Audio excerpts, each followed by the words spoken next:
सिंह। ये जो तस्वीरें आप देख रहे हैं भारतीय जनता पार्टी के ऑफिस के बिल्कुल सामने है। आपको याद होगा बीएसएफ और सीआईएसएफ के जो एस्पिरेंट्स है लगातार प्रोटेस्ट कर रहे हैं। सिचुएशन अब अलार्मिंग हो गई है। अलार्मिंग इसलिए भी हो गई है, एक एस्पिरेंट्स की हालत बहुत ख़राब है, उसी को लेने के लिए एम्बुलेंस जहाँ पहुँची है। और इस ख़राब हालत का जिम्मेदार कौन है, मैं आपको कुछ देर पीछे ले जाता हूँ। यहाँ एक टेंट लगाया गया था इन एस्पिरेंट्स के द्वारा कि हम धूप से बच सकें, गर्मी से बच सकें, लेकिन पुलिस के लोगों ने वो टेंट को उखाड़ दिया। शायद कुछ लोग जो होंगे उनके कहने पर जिनके हेड ऑफिस के सामने ये प्रोटेस्ट हो रहा है, लेकिन अभी तस्वीरों में देख लो इस एस्पिरेंट्स की हालत बहुत ख़राब है।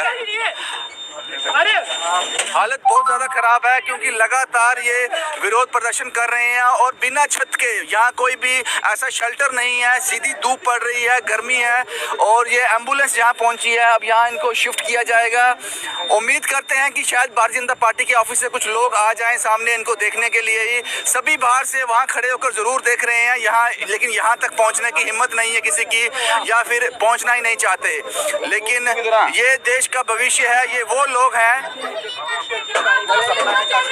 लोग हैं जो देश की सेवा करना चाहते हैं। लेकिन एक बीएसएफ और सीआईएसएफ के जो बच्चे लगातार प्रोटेस्ट कर रहे थे भारतीय जनता पार्टी के ऑफिस के सामने, उनमें से एक की हालत बहुत ज़्यादा नाजुक है। एम्बुलेंस को बुलाया गया है, इनको इलाज चाहिए और कारण यही है जनाब, शायद भूखे पेट, शायद जो इन्होंने शेल्टर लगाया था, टेंट लगाया था धूप से बच सके, वो भी इन्होंने उखाड़ दिया। वही कारण हो सकता है कि हालात अब जो है बद से बदतर हो रहे हैं।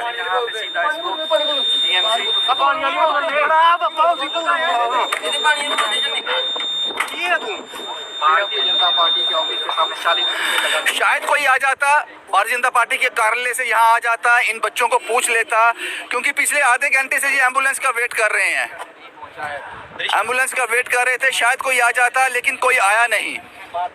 रविंद्र रैना साहब कुछ देर पहले जरूर यहाँ आए थे, इन बच्चों को आश्वासन भी दिया था, लेकिन उसके बाद कुछ नहीं हुआ।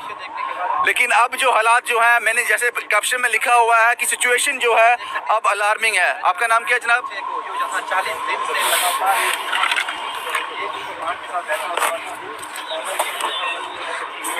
क्या हुआ?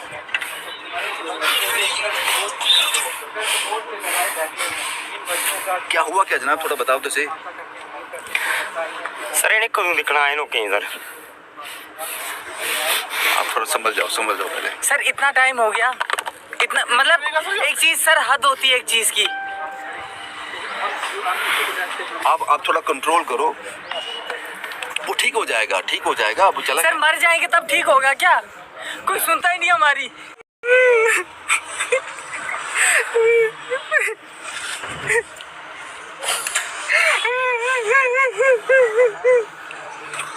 मुझे नहीं समझ आ रहा मैं किस तरह से इस रिपोर्ट को वाइंड अप करूं, क्या करूं, यहाँ पे क्या कहूं।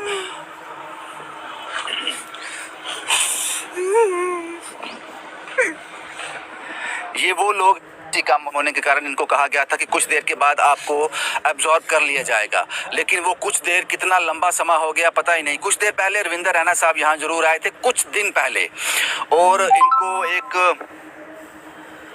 पता नहीं क्या आश्वासन उन्होंने दिया था, लेकिन उसके बाद कुछ देर के लिए इन्होंने अपना प्रोटेस्ट जो है वो होल्ड पर रखा था, लेकिन उसके बाद फिर यहाँ आ गए। आज जो ये आप चेहरे देख रहे हो, ये आंखों में नमी देख रहे हो, ये अपने साथी के लिए है और अपने भविष्य के लिए है। पहले मैं आपको भारतीय जनता पार्टी के ऑफिस के नज़ारा दिखा दूं। वहाँ देखो लोग सभी देख रहे हैं।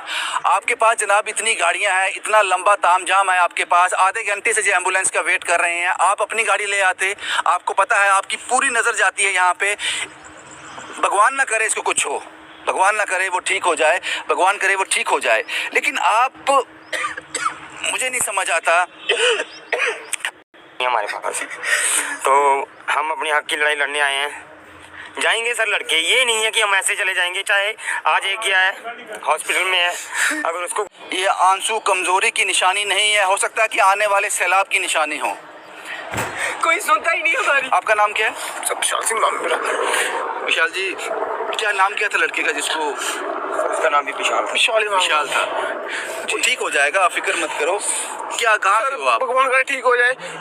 क्या करें सर, बीजेपी के सामने, कार्यालय के सामने हम सर ये कुछ देखते नहीं है, सब कुछ देखते हैं शीशे में। बैठे हैं, जो हमें बोलेंगे हम तो वही मानेंगे ना। हाँ। ये बोलेंगे ऐसा तो हम मानेंगे कि ऐसा सर, लेकिन इनको कम से कम हमारी तरफ देखना चाहिए सर। इतने दिन हो गए हमें यहाँ, 40 दिन हो गए हैं। बंदा तो आधी ट्रेनिंग कर लेता है सर, ये इतने पीरियड में आधी ट्रेनिंग हो जाती है। लेकिन इनको सोचना चाहिए सर, इतना नौजवान इधर बैठा है, धूप में बैठा हुआ, इनको कैसे नौजवान चाहिए सर, ठंड में इधर है। आपको लगता है कि आपका ये मैसेज सेंटर तक नहीं पहुँचा होगा? सर अब हम क्या बोल सकते हैं सर, हमारे पास तो आप ही हमारा जरिया हो सेंटर तक पहुंचाने के लिए सर। तो हम आपके जरिए सर, जो हमारा जितना भी मीडिया है उनके जरिए सर सब बता सकते हैं सर। बाकी हमारी जो अगर सुनने वाले होते तो सर अब तक हमारा मसला हल कर दिया होता इन्होंने। अगर सुनने वाली गवर्नमेंट होती तो अब तक मसला हल हो जाता। आपका नाम क्या है? विशाल सैन, कहाँ से हो आप? जम्मू से बिलोंग करता हूँ। जम्मू से। घर वाले यहीं पे हो आप भी? जी सर, और घर वाले रोज पर फ़ोन करते हैं कि घर वापस आ जाओ। सर हम वापस तब तक नहीं जाते तो हमारा हक नहीं मिलेगा। इन आंसुओं की कीमत पहचानो जनाब, इससे पहले कि ये सैलाब बन जाए। इन्होंने यहाँ एक टेंट लगाया था ताकि धूप से बच सके। इनको आशंका थी कि ये विरोध प्रदर्शन लंबा चलेगा।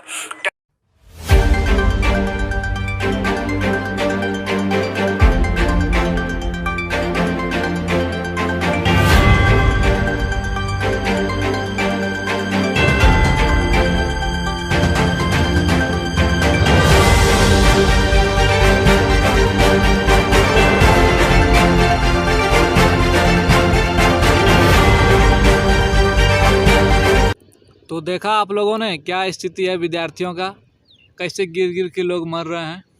तो ये आज हमारा सरकार है, ये मतलब देश बदल रहा है, देश विकास कर रहा है। ये है मोदी राज, ठीक है। बहुत अच्छा, और वोट दीजिए, मोदी को जिताइए। बहुत सुंदर लड़का है मोदी, बहुत काम करता है। तो SSC GD 2018 वाले जितने भी अभ्यर्थी हैं, हम उनका खुलकर सपोर्ट करते हैं और करते रहेंगे, और 3 साल से कर रहे हैं, ठीक है। लेकिन थोड़ा सा धैर्य बना के रखिए, और जहाँ भी हैं सुरक्षित रहिए। पहले अपना शरीर बचाइए, अपने आप को बचाइए, काहे कि अब गर्मी का मौसम करने लगा, समझे। जान को बचाते हुए प्रदर्शन कीजिए, काहे कि हमारे बहुत सारे स्टूडेंट, बहुत सारे भाई बहन अभी ऐसे हैं जो कि दिन रात लगे हुए हैं कि उनका हक मिल जाए। आप लोग कोई भीख नहीं मांग रहे हैं, आप लोग 3 साल से इस भर्ती प्रक्रिया में लटके हुए हैं, इतना लंबा समय तक। आप आर्मी का भर्ती देख लीजिए, 1 महीना में सब कुछ क्लियर कर देता है।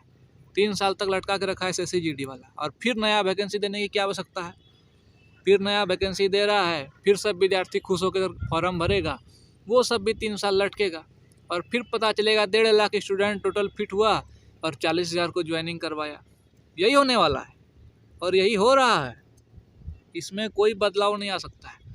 और अब ये भूल जाइए कि सरकारी नौकरी कभी निकलेगा, ठीक है। इसी साल जो आप देख रहे हैं ये बिल्कुल अंतिम भर्ती है। इसके बाद आप भी कुछ नहीं कर पाएंगे, हम लोग भी कुछ नहीं कर पाएंगे। तो आज वर्तमान स्थिति में हमारा भारत ये है। और बोलिए, तब फिर सरकार बोलती है कि हम अन्य मतलब आम लोग को भी सेना में भर्ती करेंगे, सबको सेवा देने का मौका देंगे। जब वो लड़का मांग रहा है, जब लड़का चयनित है, जब टोटल प्रोसेस वो पार कर चुका है, जब उसके वो काबिल है, उसके योग्य है कि एक फ़ौज में जा सके, एक वर्दी पहनने योग्य है, लेकिन फिर भी उसको नौकरी नहीं मिल रहा है, तो सरकार का कितना लंबा लंबा वादा और कितना नेता वाला सब सिस्टम देखिएगा। यहाँ बहुत फेरा है, समझे। और ये गूंगी बहरी सरकार है, मानने वाली नहीं है। लेकिन आप लोग एक बात याद रखिए, ये जनतंत्र है, ठीक है। इसमें आप लोग के हाथ में, हम लोग के हाथ में सब कुछ है। सरकार का पिताजी भी कुछ नहीं कर सकता अगर आप लोग डट गए तो। लेकिन वही हिम्मत हार जाता है विद्यार्थी सब। इसमें अभी बहुत विद्यार्थी जो कि घर में रहते हुए नाटक देख रहा है, लेकिन दिल्ली नहीं जाएगा, ठीक है। उसको भी चाहिए, अगर सरकार ऐसा ऐलान कर देगी कि जो जो दिल्ली में है सभी को नौकरी मिल जाएगा, तब देखिए अभी सब फिर से घर से सब कोई दौड़ के चले जाएगा दिल्ली। लेकिन अभी नहीं जाएगा कोई, समझे। तो ये स्थिति है, हम लोग के अंदर भी कमजोरी है। और सरकार तो देख ही रहे हैं, बीजेपी सरकार कितना महाचुतिया नंदन सरकार है। क्या कोई मीडिया बोलता होगा इसके बारे में? कुछ नहीं। कोई मीडिया अगर मोदी के खिलाफ बोल देता है तो उसका भगा देता है, ठीक है। तो क्या बोलें, मेहनत करते रहिए, लगे रहिए, जो होना होगा होगा, घबराना नहीं है। हम आपके साथ हैं और आपके साथ हमेशा रहेंगे। जय हिंद।